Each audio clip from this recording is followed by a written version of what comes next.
Dalam amandemen UUD 1945, kiranya jelas bahwa tidak ada maksud-maksud mengganti dasar negara Pancasila, bentuk negara kesatuan, maupun bentuk pemerintahan presidensil. Salah satu bentuk komitmen untuk tidak melakukan perubahan terhadap hal-hal mendasar tersebut adalah kesepakatan untuk tidak melakukan perubahan atas pembukaan UUD 1945. Dari penjelasan tersebut, jelas bahwa yang harus mendasari amandemen UUD 1945 adalah semangat menyempurnakan, memperjelas, memperbaiki kesalahan, dan melakukan koreksi terhadap pasal-pasal yang ada, tanpa harus melakukan perubahan terhadap hal-hal yang mendasar dalam UUD 1945 itu sendiri.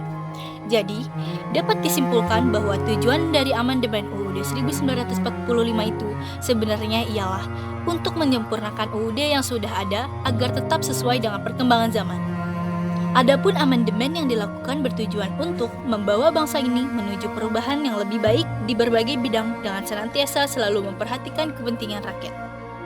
Menurut Husni Tamrin, tujuan amandemen UUD 1945 adalah menyatukan aturan-aturan dasar tentang ketertiban negara agar lebih utuh dalam pencapaian tujuan nasional dan juga menyempurnakan aturan-aturan dasar tentang jaminan atau pelaksanaan kekuasaan negara kepada rakyat serta memperluas partisipasi masyarakat. Seperti yang kita tahu, amandemen kini sudah dilakukan sebanyak 4 kali. Sejak tahun 1999 sampai 2002, sudah 4 kali dilakukan perubahan terhadap Undang-Undang Dasar 1945.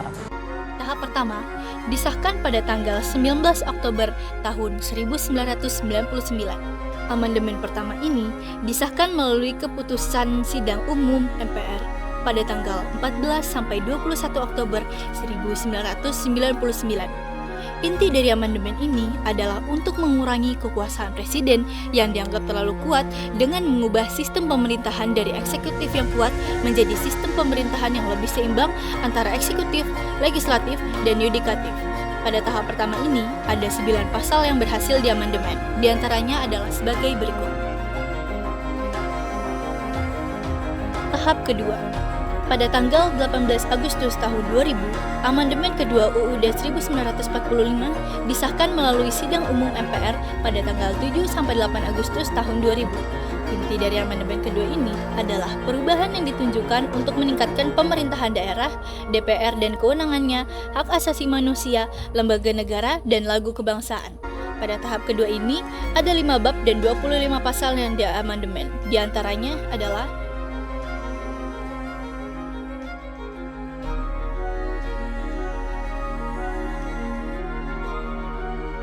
tahap ketiga.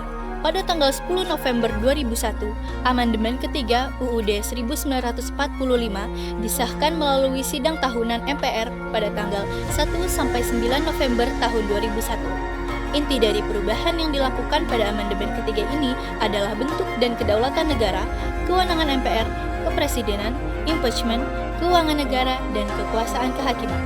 Pada tahap ketiga ini, ada 3 bab dan 22 pasal yang diamandemen, diantaranya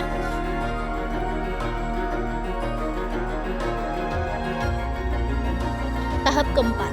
Pada tanggal 10 Oktober 2002, disahkan melalui sidang tahunan MPR 1 sampai 11 Agustus 2002, inti dari perubahan yang dilakukan DPD sebagai bagian MPR, penggantian presiden, pernyataan perang, perdamaian dan perjanjian, mata uang, bank sentral, pendidikan dan kebudayaan, perekonomian nasional, dan kesejahteraan sosial.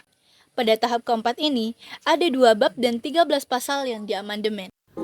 Perubahan sebelum dan sesudah amandemen UUD 1945. Struktur batang tubuh UUD 1945 sebelum amandemen terdiri dari 16 bab, 37 pasal, 65 ayat, 4 pasal aturan peralihan PNS, dan 2 ayat aturan tambahan. Setelah amandemen UUD 1945, istilah batang tubuh diganti menjadi pasal-pasal, dan struktur konstitusi mengalami perubahan signifikan. Strukturnya sekarang terdiri dari 20 bab, 73 pasal, 194 ayat, 3 pasal aturan peralihan, dan 2 pasal aturan tambahan. Itu saja yang dapat saya sampaikan. Kurang lebihnya mohon maaf. Wassalamualaikum warahmatullahi wabarakatuh. Terima kasih.